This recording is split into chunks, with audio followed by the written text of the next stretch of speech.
कल तक दिल्ली में 17,386 केस कोरोना के आए टोटल अभी तक। उसमें से 7,846 लोग ठीक होके घर चले गए, 9,142 लोग अभी भी बीमार हैं और 398 लोगों की मौत हो गई है कोरोना की वजह से।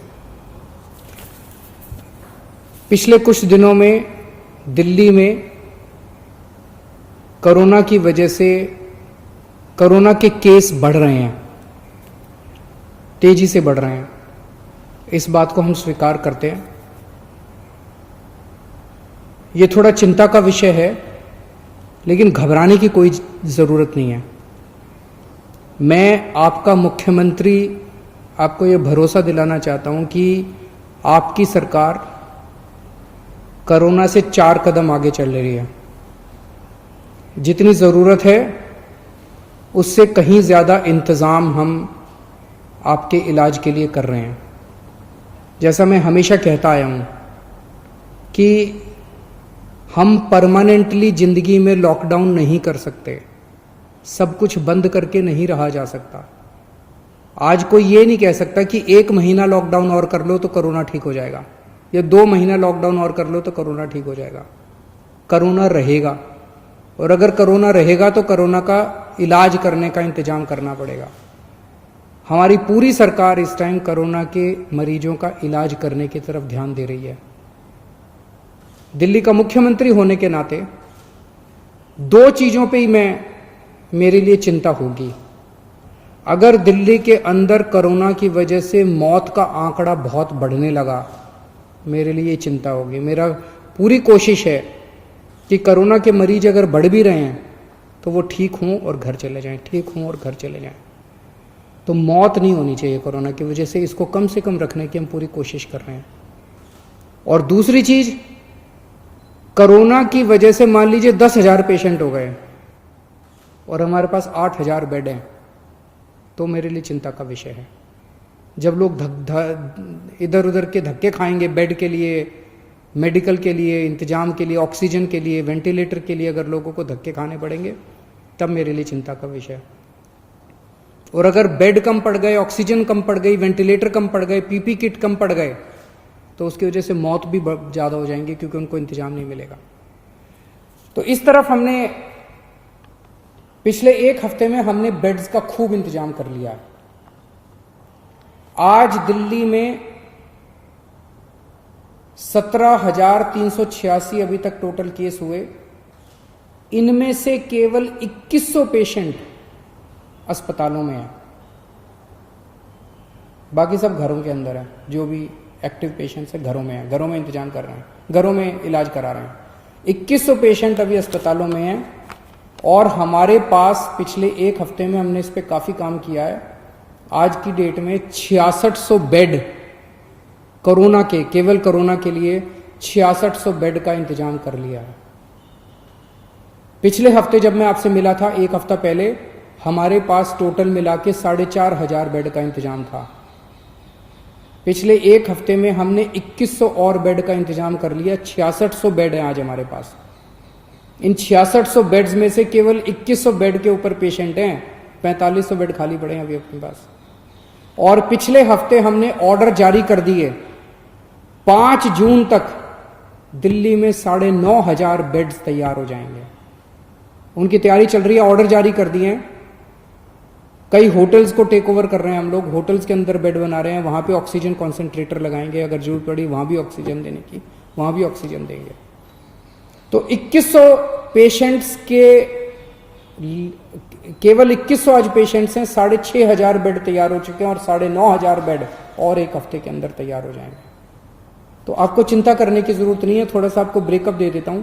दिल्ली सरकार के जो अस्पताल हैं, इसके अंदर अभी तक हमारे पास 2,500 बेड थे।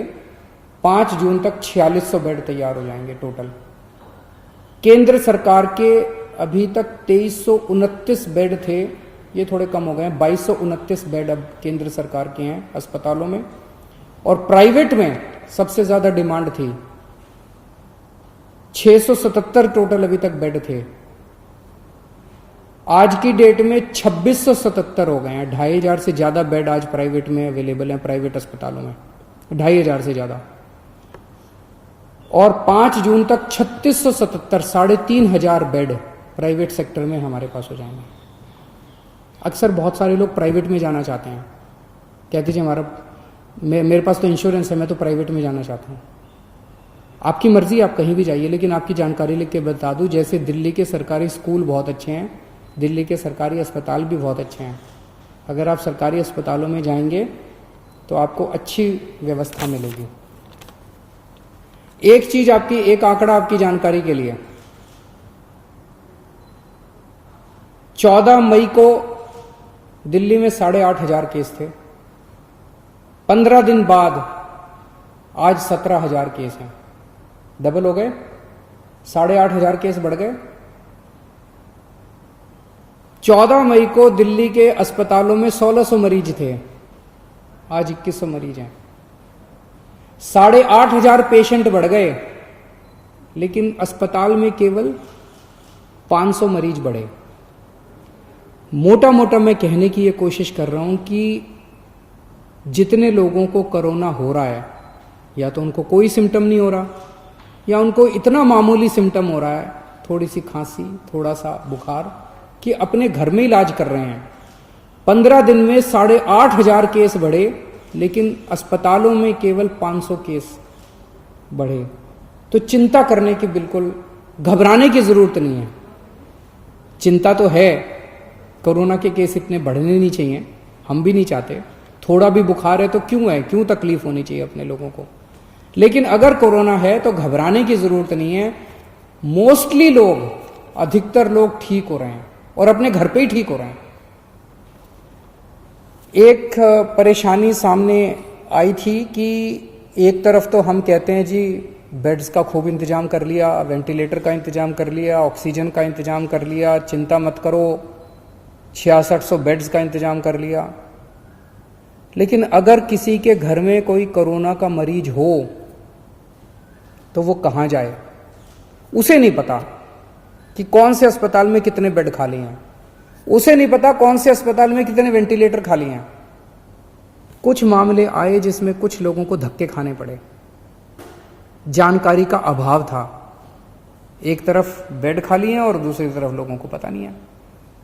तो इसके लिए मैंने पिछले हफ्ते आप लोगों को बताया था, एक ऐप बना रहे हैं, ऐप बन गया है, उसकी टेस्टिंग चल रही है। परसों सोमवार को उस ऐप को लॉन्च करेंगे। उस ऐप को आप डाउनलोड कर लेना। उस ऐप में आपको एक अस्पताल का डेटा मिलेगा कि इस अस्पताल में टोटल इतने बेड हैं, इतने खाली हैं, इस अस्पताल में टोटल इतने वेंटिलेटर हैं, इतने खाली हैं। अगर किसी के भी घर में कोई बीमार हो तो आपको पता है कि किस अस्पताल में बेड खाली है और किस अस्पताल में वेंटिलेटर खाली है। आपको कहीं धक्के खाने की जरूरत नहीं है, आप उस हिसाब से उसी अस्पताल में जाओगे। जिनके पास स्मार्टफोन नहीं है वो वेबसाइट पे जाके कर सकते हैं, वेबसाइट वेब पेज भी बना रहे हैं, और एक हेल्पलाइन 1031 जो है उसके ऊपर भी ये वाली सारी जानकारी आपको मिल जाया करेगी। तो इसके बाद मैं समझता हूं कि आपको इधर उधर कहीं धक्के खाने की जरूरत नहीं पड़ेगी। एक मेरी सब लोगों से ये निवेदन है कि गंदी राजनीति के चलते कुछ लोग भ्रमित करने वाले वीडियो बनाते हैं। वीडियो कहीं और का है। आज सुबह से कोई एक वीडियो चला रखा है कि देखिए कितनी लाशें दिल्ली के अस्पताल में, वो पता चला कहीं और का है, दिल्ली का है ही नहीं।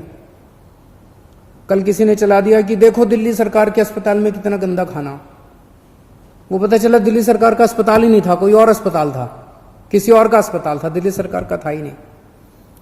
तो एक तो मेरी लोगों से, जो भी लोग ऐसा करते हैं उनसे निवेदन है, देश इस टाइम बहुत मुश्किल अवस्था से गुजर रहा है। इस वक्त अपने को सबको राजनीति छोड़ के एक साथ मिलकर देश के लिए काम करना है। इस किस्म की गंदी राजनीति ठीक नहीं है। ये अपने देश को कमजोर करती है, अपने समाज को कमजोर करती है, अपने लोगों को कमजोर करती है, व्यवस्था को कमजोर करती है। जब ये कल वीडियो आया कि दिल्ली सरकार के अस्पताल में खाना अच्छा नहीं है, मैंने फ़ोन किए सब जगह एमएस वगैरह को, इसको मैंने पता करो ये क्या है। उनका मनोबल टूटता है।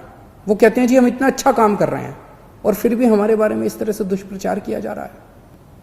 जो डॉक्टर, जो नर्स इतना आगे बढ़ के काम कर रहे हैं, आज दिल्ली के अंदर दिल्ली के डॉक्टर्स, दिल्ली के नर्सेज ने इतनी मेहनत करके दिल्ली के अंदर डेथ के फिगर को, मौत के आंकड़े को इतना कम रखा हुआ है, और आप एक किसी और देश का, किसी और शहर का वीडियो चला के कहते हैं दिल्ली में लाशों का ढेर।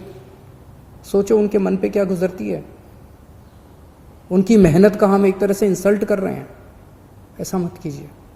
और अगर आपको ऐसा कोई वीडियो मिले तो आंख बंद करके उस पर भरोसा भी मत कीजिए। अक्सर कई सारे ऐसे वीडियो फर्जी चल रहे हैं। अगर कोई सच्चा वीडियो होगा, मैं आपको भरोसा देता हूं उसके ऊपर एक्शन लिया जाएगा, और हमने लिए हैं कि बहुत सारे ऐसे झूठे वीडियो भी चल रहे हैं।